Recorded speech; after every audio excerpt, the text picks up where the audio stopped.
Hello दोस्तों, हिंदी की बिंदी channel में आप सभी का स्वागत है। तो दोस्तों, आज के इस वीडियो में हम बात करने वाले हैं बिहार एस्टेट के शिक्षण कला यानी कि आर्ट्स ऑफ टीचिंग का एक और प्रश्न उत्तर। तो जैसा मैंने कहा था कि मैं पूरे के पूरे प्रीवियस ईयर आप सभी को करवाऊंगी, तो यहाँ ये मेरा आज तीसरा प्रश्न पत्र है जो मैं आप सभी के लिए लेकर आई हूँ। तो इसमें प्रीवियस ईयर के पेपर करना बहुत ज़रूरी है, क्योंकि जो शिक्षण कला से प्रश्न आते हैं वो आपको रिपीट होते हुए मिल जाएंगे। कुछ क्वेश्चन आपको ज़रूर रिपीट होते हुए मिलेंगे, तो इसमें से आप ज़रूर देख लीजिएगा, इसलिए PYQ मैं करवा रही हूँ। तो चलिए आज के प्रश्नोत्तरी हम शुरू कर देते हैं। तो ये तीसरा प्रश्न पत्र है। तो प्रश्न है, अधिगम एक निरंतर प्रक्रिया है। किशोरावस्था से मृत्यु तक, बाल्यावस्था से वृद्धावस्था तक, शैशव से वयस्क तक, या फिर पालने से कब्र तक। तो राइट आंसर इसका हो जाएगा हमारे यहाँ पर ऑप्शन नंबर डी, पालने से कब्र तक। चलिए नेक्स्ट क्वेश्चन देख लेते हैं। तो नेक्स्ट हमारा क्वेश्चन है, सहयोग और दल भावना विकसित करने हेतु उपयुक्त किया है। कला, वाद विवाद, क्विज, परियोजना, कार्य। तो राइट आंसर इसका क्या हो जाएगा? राइट आंसर हमारा हो जाएगा सहयोग और दल भावना विकसित करने हेतु जो सबसे अच्छी चीज होती है वो होती है परियोजना, कार्य। ठीक है, चलिए नेक्स्ट है, शिक्षण में शिक्षक है स्वतंत्र चर, आश्रित चर, अंतः आश्रित चर, या फिर उपरोक्त सभी। तो इसका राइट आंसर हो जाएगा हमारे यहाँ पर ऑप्शन नंबर ए, स्वतंत्र चर। नेक्स्ट क्वेश्चन है,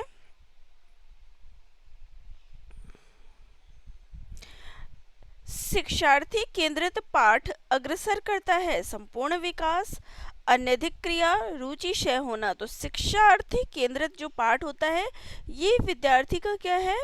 संपूर्ण विकास करता है। चलिए नेक्स्ट क्वेश्चन ले लेते हैं। तो नेक्स्ट हमारा क्वेश्चन है, प्रयोजन, ध्येय, गंतव्य का अन्य नाम है। कार्य योजना, उद्देश्य, नीति, या फिर नियम। तो राइट आंसर हमारे यहाँ पर हो जाएगा ऑप्शन नंबर बी, उद्देश्य। जो देखिए किस प्रयोजन से ये कार्य किया है, किस आपका ध्येय क्या था, आपको कहाँ तक गंतव्य होता है, जहाँ पहुँचना हो गंतव्य। तो इसका राइट आंसर हो जाएगा उद्देश्य। नेक्स्ट क्वेश्चन है, खेल एक स्वाभाविक प्रवृत्ति है कहाँ? कैल्डवेल कुक ने, किसने कहा है? पियाजे ने, थॉर्नडाइक ने, या फिर मॉन्टेंसरी ने। खेल एक स्वाभाविक प्रवृत्ति है, ये किसने कहा है? तो ये कहा है कैल्डवेल कुक ने। ठीक है, नेक्स्ट है, आर्मस्ट्रॉन्ग की शिक्षा की देन है परियोजना विधि में, ह्यूरिस्टिक विधि, दलगत विधि, या फिर सम्मिश्रित विधि। तो राइट आंसर हमारे यहाँ पर हो जाएगा ह्यूरिस्टिक विधि। ये किसने दिया है? आर्मस्ट्रॉन्ग ने। ठीक है, नेक्स्ट है, नाटक या भूमिका निर्वाह अनुकूल है पढ़ाने के लिए। विज्ञान, गणित, इतिहास, या फिर भूगोल। तो नाटक या भूमिका ये किसके लिए उचित होगा? तो ये इतिहास के लिए। ठीक है, नेक्स्ट है, पाठ योजना में उपविषय प्रतिबिंबित होता है सामान्य उद्देश्य से, विशिष्ट उद्देश्य से, उद्देश्य कथन से, या फिर शिक्षण बिंदु से। तो राइट आंसर हमारा हो जाएगा यहाँ पर ऑप्शन नंबर सी, उद्देश्य कथन से। नेक्स्ट क्वेश्चन है, शिक्षण में वृत्त, गोल एवं अन्य खिलौने उपहार था। रूसो का, पेस्टलॉजी का, फ्रेबल का, या फिर मॉन्टेंसरी का। तो राइट आंसर हमारा हो जाएगा यहाँ पे ऑप्शन नंबर सी, फ्रेबल का। नेक्स्ट क्वेश्चन पे आ जाए। तो नेक्स्ट हमारा क्वेश्चन है, निम्नलिखित में से कौन सी प्रक्रिया अधिगम के दौरान योगदान नहीं देती है? गैर प्रासंगिकरण, संगठन, वर्गीकरण, या फिर वैचारिकता। तो राइट आंसर हमारे यहाँ हो जाएगा कौन सी क्रिया जो योगदान नहीं देती है? तो वो है गैर प्रासंगिकरण। चलिए नेक्स्ट क्वेश्चन पे आ जाते हैं। तो नेक्स्ट हमारा क्वेश्चन है, निम्नलिखित में से कौन सा स्थूल गतिक कौशल है? एक कागज पर बड़े आयत को रूपरेखा के अनुसार काटना, बुनाई, तैरना, या फिर एक कागज पर वृत्त को रूपरेखा के अनुसार काटना। तो राइट आंसर हमारा हो जाएगा स्थूल गतिक कौशल है, तो वो है तैरना। चलिए नेक्स्ट क्वेश्चन पे आ जाते हैं। तो नेक्स्ट हमारा क्वेश्चन है, भौतिक वृद्धि और विकास, विकास के डैश और डैश सिद्धांतों का पालन करते हैं। तो राइट आंसर क्या है इसका? विभेदीकरण, सरल से जटिल, या एकीकरण, विभेदीकरण सरल से जटिल, एकीकरण जटिल जटिल से सरल, एकीकरण सरल से जटिल, या फिर विभेदीकरण जटिल से सरल, शीर्षगामी यानी अवरोही और समीपस्थ आंतरिक से बाहरी, समीपस्थ यानी अवरोही या फिर शीर्षगामी आंतरिक से बाहरी। तो राइट आंसर इसका जो हो जाएगा वो हो जाएगा यहाँ पर एकीकरण, यानी यहाँ पे क्या आएगा आपका? एकीकरण, और यहाँ पे आएगा विभेदीकरण। ठीक है, नेक्स्ट क्वेश्चन है, निम्नलिखित में से कौन सी शिक्षण की सर्वोत्तम विधि है? व्याख्यान विधि, चर्चा विधि या फिर प्रश्नोत्तर विधि? तो राइट आंसर यहाँ पर हो जाएगा यहाँ पर हमारा, चाहे हम बी मार्क कर दे चाहे हम सी मार्क कर दे, राइट आंसर है हमारा चर्चा विधि। तो शिक्षण की सर्वोत्तम विधि है। नेक्स्ट है, उच्च शिक्षा में शिक्षक की भूमिका छात्रों को जानकारी प्रदान करना, छात्रों में स्व शिक्षा को बढ़ावा देना, छात्रों में स्व शिक्षा को बढ़ावा देना, ये भी रिपीट हो गया, छात्रों के बीच स्वस्थ प्रतिस्पर्धा को प्रोत्साहित करना। तो राइट आंसर हमारे यहाँ पर हो जाएगा छात्रों में स्व शिक्षा को बढ़ावा देना। चलिए नेक्स्ट क्वेश्चन है, पाठ्य पुस्तक मदद करती है छात्रों का मार्गदर्शन करने में, शिक्षकों का मार्गदर्शन करने में, ए और बी दोनों, या फिर इनमें से कोई नहीं? तो देखिए, जो पाठ्य पुस्तक होती है ये ए और बी दोनों यानी छात्रों का भी और शिक्षकों का भी मार्गदर्शन करती है। नेक्स्ट क्वेश्चन है, भारत का सबसे पुराना पुस्तकालय कौन सा है? Asiatic society library Mumbai, Connemara public library Madras, Delhi public library Delhi, national library of India Kolkata? तो राइट आंसर हमारा हो जाएगा यहाँ पर national library of India Kolkata, ये सबसे पुराना पुस्तकालय है। नेक्स्ट है, शिक्षक प्रभावशीलता की प्रकृति है वैज्ञानिक, कलात्मक, ए और बी दोनों, या फिर इनमें से कोई नहीं? तो राइट आंसर यहाँ पे हो जाएगा ऑप्शन नंबर ए, वैज्ञानिक। नेक्स्ट क्वेश्चन है, शिक्षक को मित्र, दार्शनिक और मार्गदर्शक वाक्यांश द्वारा महामंडित किया गया क्योंकि वह छात्रों को मानवता के उच्च मूल्यों से अवगत कराते हैं, वह एक महान देशभक्त हैं, ए और बी दोनों, या फिर इनमें से कोई नहीं? तो राइट आंसर हो जाएगा यहाँ पर कि वह छात्रों को मानवता के उच्च मूल्यों से अवगत कराते हैं। ठीक है, चलिए नेक्स्ट क्वेश्चन पे आ जाते हैं। नेक्स्ट वाला क्वेश्चन है, शिक्षण अधिगम प्रक्रिया में शिक्षक महत्वपूर्ण भूमिका निभाता है सहायक के रूप में, सलाहकार के रूप में, सहभागी के रूप में, या फिर इनमें से कोई नहीं? तो राइट आंसर हो जाएगा यहाँ पे हमारा ऑप्शन नंबर ए, सहायक के रूप में। नेक्स्ट क्वेश्चन है, एक अच्छे मूल्यांकन में डैश होता है व्यक्तिनिष्ठता, वैधता, पक्षपात, या फिर उपरोक्त में से कोई नहीं? तो देखिए, जो एक अच्छा मूल्यांकन है इसमें क्या होनी चाहिए? तो इसमें वैधता होनी चाहिए। व्यक्तिनिष्ठता तो हो जाएगी कि एक व्यक्ति तक, तो व्यक्तिनिष्ठता भी नहीं होनी चाहिए, पक्षपात भी नहीं होना चाहिए ना, तो यहाँ पे वैधता जो है राइट आंसर हो जाएगा। नेक्स्ट है, निम्नलिखित में से कौन मूल्यांकन का प्रकार नहीं है? निर्माणात्मक, वाद विवाद, संकलनात्मक, या फिर सीसीई? तो राइट आंसर है यहाँ पे मूल्यांकन जो है वाद विवाद के द्वारा नहीं किया जा सकता। ठीक है,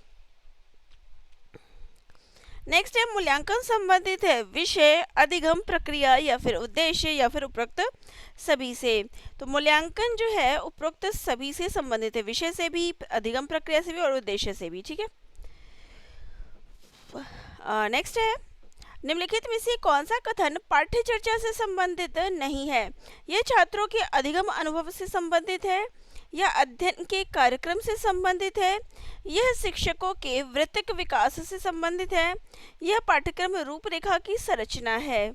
तो राइट आंसर हमारा हो जाएगा यह शिक्षकों के वृत्तिक विकास से संबंधित है। ठीक है, चलिए नेक्स्ट जो हमारा क्वेश्चन है वो है, पाठ्यक्रम भाग है शिक्षण का, पाठ्य चर्चा का, वर्ग कक्षा का, या फिर समाज का? तो पाठ्यक्रम जो है ये पाठ्य चर्चा का एक भाग होता है। ठीक है,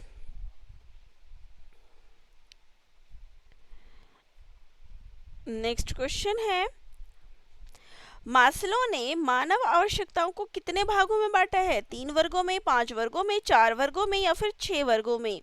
तो राइट आंसर हो जाएगा यहाँ पे हमारा ऑप्शन नंबर बी, 5 वर्गों में। नेक्स्ट है, सीखना एक स्वाभाविक क्रिया है जीवित प्राणी का, लड़का केवल, लड़की केवल या फिर उपरोक्त सभी? तो सीखना जो है ये सभी के लिए, तो सभी जीवित प्राणी जो होते हैं वो सीखना जो है उन सभी के लिए है, ठीक है। नेक्स्ट है, इनमें से कौन शिक्षण अधिगम में कोई भूमिका अदा नहीं करता? पारंपरिक वर्ग कक्षा, शिक्षकों का अनुभव, अधिगम अनुभव या फिर जातिगत अनुभव? तो जातिगत अनुभव जो है ये शिक्षण अधिगम में कोई भी भूमिका नहीं निभाता है। नेक्स्ट है, आयामी शिक्षण सामग्री है मॉडल, चार्ट, वस्तु या फिर उपरोक्त सभी? तो राइट आंसर हो जाएगा उपरोक्त सभी। नेक्स्ट है, हैंड्स ऑन सीखना का अर्थ है पूछताछ करके सीखना, करके सीखना, अवलोकन करके सीखना या फिर उपरोक्त सभी? तो राइट आंसर हो जाएगा यहाँ पे हमारा हैंड्स ऑन सीखना होता है करके सीखना। नेक्स्ट क्वेश्चन है, सुभाष चंद्र बोस को देश नायक किसने कहा था? लाला लाजपत राय ने, रविंद्रनाथ टैगोर ने, महात्मा गांधी ने या फिर बाल गंगाधर तिलक ने? तो देश नायक कहा था रविंद्रनाथ टैगोर ने। नेक्स्ट क्वेश्चन है, निम्नलिखित में से किस हिल स्टेशन को भारत का मिनी स्विट्जरलैंड कहा जाता है? कायल, शिमला, मनाली या फिर खजियार को? तो राइट आंसर है यहाँ पे खजियार। नेक्स्ट है, पी बटा ई शेयर बाजार में सबसे चर्चित अनुपातों में एक है। पीई क्या दर्शाता है? व्यय के लिए लाभ, कमाई की कीमत, प्राइस टू अर्निंग, कमाई के लिए लाभ या फिर अनुमान के लिए अंतिम? तो राइट आंसर है कमाई की कीमत, प्राइस टू अर्निंग, ठीक है। नेक्स्ट है, चौकीदार विरोधी अभियान भारत के किन भागों में लोकप्रिय था? बिहार और बंगाल, तमिलनाडु और केरल, कर्नाटक और तमिलनाडु या फिर संयुक्त प्रांत? तो राइट आंसर हो जाएगा यहाँ पे बिहार और बंगाल। नेक्स्ट है, भारतीय संविधान की 10वीं अनुसूची निम्नलिखित में से किस पहलू से संबंधित है? आधिकारिक भाषाएं, भूमि सुधार, दल बदल विरोधी कानून या फिर पंचायती राज से? तो राइट आंसर हो जाएगा यहाँ पे हमारा ऑप्शन नंबर सी, दल विरोधी कानून से। नेक्स्ट है, सभा स्तंभ ए और स्तंभ बी का मिलान कीजिए। ए जीरा कील की तरह दिखता है, बी केसर दक्षिणी अमेरिका से उत्पत्ति, सी मिर्च पीले रंग का, लौंग छोटा परंतु खुशबूदार। यहाँ पे इसका हमें मिलान करना है। तो देखिए ये इन्होंने शीट्स बचाने के चक्कर में मैं कहूँगी कि पता नहीं क्या कर दिया इन्होंने। तो देखिए जीरा, जीरा किससे मिलेगा? छोटा परंतु क्या है खुशबूदार होता है जीरा। केसर किस कलर का होता है? केसर जो है ये होता है पीले रंग का, ठीक है। नेक्स्ट है मिर्च, मिर्च क्या है? दक्षिण अमेरिका से उत्पत्ति। और नेक्स्ट है लौंग, लौंग क्या होता है? कील की तरह दिखता है, ठीक है। लौंग की जो शेप होती है, ये देखिए लौंग की शेप कैसी होती है? कील की तरह होती है। तो ये हमारा इससे मिलान हो जाएगा। केसर का रंग क्या है? पीले रंग का होता है। मिर्च जो है ये दक्षिण अमेरिका की उत्पत्ति है। और डी हमारा लौंग हो गया, लौंग का तो मैंने बता ही दिया था। जीरा छोटा होता है परंतु क्या है? खुशबूदार होता है, ठीक है। नेक्स्ट है, बंगाल की खाड़ी का तटवर्तीय राज्य केंद्र शासित प्रदेश है? तेलंगाना, उड़ीसा, कर्नाटक या फिर केरल? तो राइट आंसर हो जाएगा यहाँ पे हमारा उड़ीसा। नेक्स्ट है,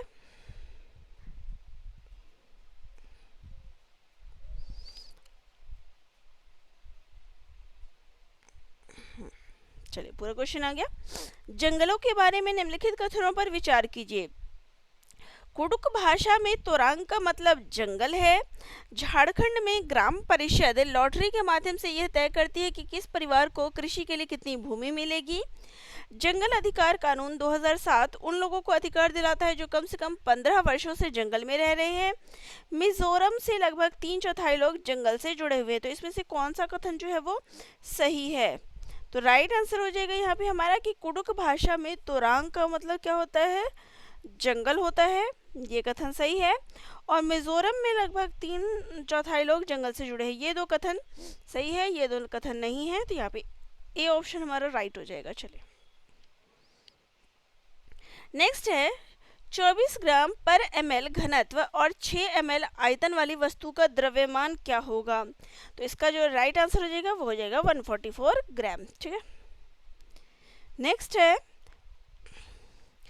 कांसा यानी ब्रांज एक मिश्र धातु है जिसे निम्नलिखित में से किन्हें पिघलाकर बनाया जाता है? जिंक और टीन, टीन और कॉपर, कॉपर और जिंक, एल्यूमिनियम और जिंक। तो राइट आंसर हो जाएगा टिन और कॉपर को जो मिलाकर बनता है वो होता है कांसा। ठीक है, ब्रॉन्ज होता है, ब्रॉन्ज। ठीक है, नेक्स्ट है निम्नलिखित में से कौन सा 3650 यानी 3650 का एक गुणनखंड नहीं है? 9, 11, 3 या फिर 5। तो राइट आंसर है यहाँ पे हमारा 9। ठीक है, वो गुणनखंड आप बना लेना इसके। ठीक है, यहाँ पर नेक्स्ट जो हमारा क्वेश्चन है 100 लाख को निम्नलिखित रूपों में भी जाना जाता है? 1 मिलियन, 1 बिलियन, 10 करोड़ या फिर 1 करोड़। तो 100 लाख को जो है किस रूप में जाना जाता है? तो राइट आंसर हो जाएगा यहाँ पे हमारा 1 करोड़। ठीक है, नेक्स्ट है प्रियदर्शनी ने 4.8 केजी बादाम, 250 ग्राम किशमिश और 350 केजी काजू को मिला दिया है तथा इस मिश्रण के बराबर 3 दर्जन पैकेट बना दिए। प्रत्येक पैकेट का भार क्या है? तो राइट आंसर यहाँ पर हमारा हो जाएगा 300 ग्राम। ठीक है, 300 ग्राम जो हमारा राइट आंसर हो जाएगा। तो नेक्स्ट जो हमारा क्वेश्चन है वो है एक वर्ग की भुजा 5 सेंटीमीटर है। यदि इस वर्ग की भुजा दुगनी कर दी जाए तो नया क्षेत्रफल कितने गुना हो जाएगा? तो राइट आंसर हमारा हो जाएगा यहाँ पर हमारा 4 गुना। ठीक है, तो नेक्स्ट क्वेश्चन पे आ जाते हैं। तो यहाँ पर नेक्स्ट क्वेश्चन है ग्राम का संबंध किससे होता है? तो वजन से। तो सेंटीमीटर का संबंध किससे होगा? आयतन, क्षेत्र, आवाज या फिर लंबाई से। तो राइट आंसर हमारा हो जाएगा यहाँ पर सेंटीमीटर से हम क्या नापते हैं? तो लंबाई नापते हैं। तो डी ऑप्शन राइट हो जाएगा। नेक्स्ट है वह शब्द समूह चुने जो अन्य शब्द समूहों से सबसे कम मिलता हो। तेंदुआ, पैंथर, शेर या फिर लोमड़ी। तो लोमड़ी जो है ये क्या है? अलग कैटेगरी में आ जाती है। तो यहाँ पर राइट आंसर क्या हो जाएगा? लोमड़ी। ठीक है, चलिए नेक्स्ट है 3, 5, 9, 17, 33। तो आगे का नंबर क्या हो जाएगा? तो आगे का जो नंबर हो जाएगा वो हो जाएगा 65। ठीक है, चले यदि इसको ये लिखा जाता है तो उसी कोड में म्यूजिक को कैसे लिखा जा सकता है? देखिए QRGH ऐसे आपको बैक का वो लिखना है। तो इसके अनुसार जो आंसर हो जाएगा वो हो जाएगा हमारा LTRHB। ये आंसर हो जाएगा डी ऑप्शन। ठीक है, सॉल्व कर लीजिएगा। यहाँ पे मैं क्वेश्चन सॉल्व नहीं कर रही हूँ। रघु और बाबू जुड़वा हैं। ठीक है, बाबू की बहन रीवा है, रीमा के पति राजन है, रघु की माता लक्ष्मी है, लक्ष्मी के पति राजेश है, राजेश राजन से किस प्रकार संबंधित है?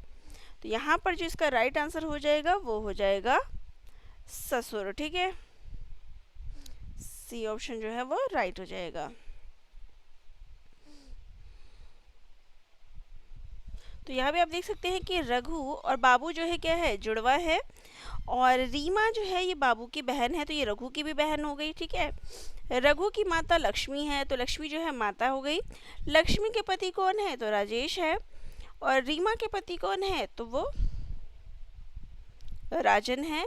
तो राजन और राजेश क्या संबंध हो गया? ससुर और दामाद का संबंध हो गया ना। तो राइट आंसर हो जाएगा यहाँ पे ससुर। ठीक है, चलिए तो ये हमारी प्रश्नोत्तरी कंप्लीट हो गई है। 150 नंबर का हमारा क्वेश्चन कंप्लीट हो गया है। तो यहीं पर आज का मैं एंड करती हूँ वीडियो। नेक्स्ट वीडियो में नेक्स्ट क्वेश्चन पेपर में लेके आऊँगी। तो वीडियो जिनको अच्छी लगी हो चैनल को एक बार लाइक शेयर सब्सक्राइब ज़रूर कर लीजिएगा। मिलते हैं नेक्स्ट वीडियो में। धन्यवाद।